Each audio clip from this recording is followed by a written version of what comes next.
سچ بولنے والے کے چہرے پہ نور ہوتا ہے، وہ پرسکون ہوتا ہے، وہ ریلیکس ہوتا ہے. دیکھیں نا سرکار دو عالم علیہ السلام کو دیکھ کر کفار نے کیا کہا تھا، یہ کسی جھوٹے کا چہرہ نہیں ہو سکتا. اچھا کئی اولیاء کرام کے بارے میں یہ کہا جاتا تھا کہ ان کو دیکھ کر لوگ کلمہ پڑھ لیتے تھے.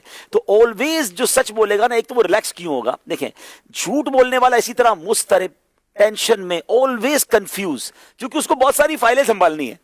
مثال کے طور پہ کسی نے آپ کو آ کر کہہ دیا بھائی میری نانی کا آج انتقال ہو گیا اس لیے میں نہیں آیا. اب مجھے یاد رکھنا ہے کہ ان کے پاس نانی مر چکی ہے آفس میں، اب نانی بیمار نہیں ہو سکتی، ٹھیک ہے، پہلے ہی انتقال کر دیا. اچھا آفس میں اسکول میں لیٹ ہوئے تو کیوں لیٹ ہوئے کہ فلاں چاچا کا انتقال ہو گیا. اب یاد رکھنا ہے کہ ان کے پاس چاچا انتقال کر چکے ہیں.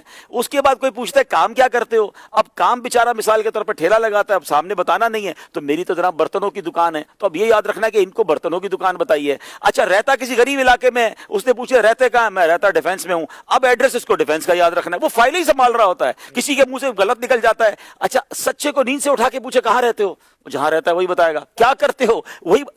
سچے کو ٹینشن کس بات کی ہے، اس کو جو کہنا ہے سچ کہنا ہے. آپ 10 سال بعد بھی پوچھیں گے تو وہی اسٹیٹمنٹ ہوگا، اور جھوٹے کے اسٹیٹمنٹ ہی بدلتے رہیں گے. اچھا پھر جھوٹے وعدے کر کر، اچھا کسی کو ٹائم دے دیا آپ کے پاس 3 دن میں آپ کا کام کر دوں گا، وہ ایک جملہ بڑا مشہور ہے، تسی فکر ہی نہ کرو. تو میں تو کہتا ہوں جو کہ تسی فکر نہ کرو اس کی فکر زیادہ کرو نا، کیونکہ اس کا تو ذرا تکیہ کلام ہی یہی ہے نا. تو اب کچھ لوگوں کا کام ہی یہی ہے نا، آپ فکر ہی نہ کریں، آپ کا کام ہو گیا بس، آپ سمجھ لے ہو گیا. بھائی سمجھ لے کہاں سے، ہوا تو کچھ نہیں، ٹھیک ہے نا. تو یہ ایسے لوگ آلویز ٹینشن میں رہتے ہیں، لوگ بھی ان سے پرابلم میں رہتے ہیں. تو آپ اگر لائف پرسکون گزارنا چاہتے ہیں ایک فارمولا بنا لیں کہ سچ بولیں. تو سرکار دو عالم علیہ السلام کے دور کا واقعہ ہے نا کہ ایک شخص آیا کہتا حضور بہت سارے گناہ کرتا ہوں، بلکہ اسلام قبول کرنا تھا اس کو کہ میرے اندر بہت سارے گناہ ہیں، میں سارے گناہ تو نہیں چھوڑ سکتا، آپ مجھے کوئی ایک برائی بتا دے میں وہ چھوڑ دوں گا. نبی پاک علیہ السلام نے فرمایا سچ بولنا، جھوٹ نہیں بولنا آج سے. کہتا بس کا بس. اس نے کہا کمال ہو گیا، اتنا آسان ہے اسلام.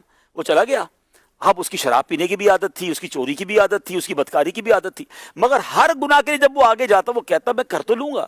اگر جب نبی پاک علیہ السلام کی بارگاہ میں جاؤں گا اور انہوں نے پوچھا کیا کیا دن میں، تو سچ بولنا ہے، بتانا پڑے گا چوری کی ہے، بتانا پڑے گا بدکاری کی ہے، شراب پیا.